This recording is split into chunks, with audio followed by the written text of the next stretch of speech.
नेते, आम्ही आता आपल्या पार्टीच्या महासंचालकांना पक्षाच्या वतीनं या ठिकाणी निवेदन देण्यात आलेलं आहे। त्यांच्याशी आम्ही बराच वेळ चर्चा केली। त्यांना जे काय बोलायचं आम्ही या ठिकाणी जेवढे गेलो होतो त्यांना बरंच काय आम्ही बोललो की तुम्ही असताना ही वेळ आली नाही पाहिजे। आणि त्यांनी सांगितलं संध्याकाळपर्यंत त्यांनी त्यांचं पत्र पण दिलं, त्यांनी तिकडे वरती पाठवलं की संध्याकाळपर्यंत पॉझिटिव्हली रिझल्ट येईल असं त्यांचं म्हणणं आहे। तुमचं जे म्हणणं आहे आपल्या विद्यार्थ्यांचं की जे रजिस्ट्रेशन झाल्यापासून जे 50% तुम्ही आम्हाला मंजूर केलं ते सारथीला जर 100% मिळत असेल तर आम्हाला 100% का नाही, अशा पद्धतीचं त्यांना मिळतंय आम्हाला काय मिळत नाही अशा त्यांच्याही लक्षात आलेलं आहे। आता तुम्हालाही माहिती आहे, मला माहिती आहे यांच्या मर्यादा काय आहेत। हा सगळा विषय जो आहे हा सगळा बऱ्यापैकी राजकीय विषय झालेला आहे। तर मित्रांनो आणि माझ्या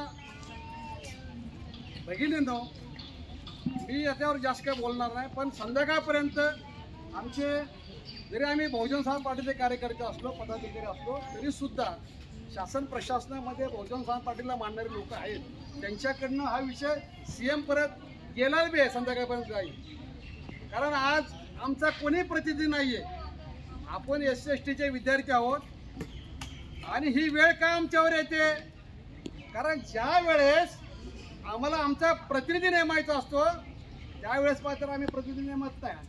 आता आम्ही या ठिकाणी भाषण करतो, भाषण झाल्यावर जय भीम म्हणतो, रोज सकाळ संध्याकाळ जय भीम म्हणतो, नेमकं ज्यावेळेस प्रतिनिधी नेमायचा वेळ येतो त्यावेळेस आम्ही जय मोदी, जय फडणवीस, जय पवार यांची नाव घेताना तिकडे मध्ये देतो।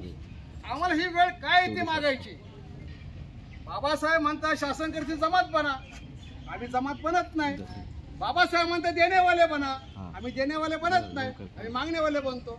जर आमचे प्रतिनिधी असते तर तुम्हाला या ठिकाणी बसायची वेळ आली नसती। म्हणजे त्या CMच्या कानामध्ये कोणतरी सांगायला पाहिजे, कोणतरी डबडे इथं आम्ही वाजवतो तिथं वाजवलं पाहिजे, तिथं कोणतरी आमची माणसं पाहिजे, असले तरी गप्पा बसतात।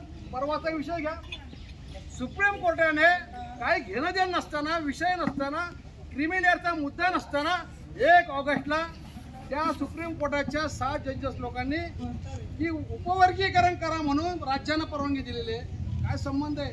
340, 41 कलम जे बाबासाहेब आंबेडकरने आम्हाला जे घटनेमध्ये आम्हाला तरतूद केलेली आहे त्याला छेडछाड करण्याचा अधिकार सुप्रीम कोर्टाला नाही आहे, तरी जो सुप्रीम कोर्टाने निर्णय दिला आम्ही गप्प आहे।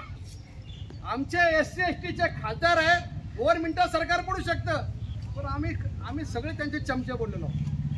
आमचे जेवढे SC/STचे खासदार आहेत, जेवढे आमदार आहेत, हे आमदार खासदार हे आमचे नाही आहेत, ते त्या पक्षाचे आहेत। ते पक्ष सांगा त्याप्रमाणे काम करतात। त्यामुळे मी तुम्हाला माफी मागतो।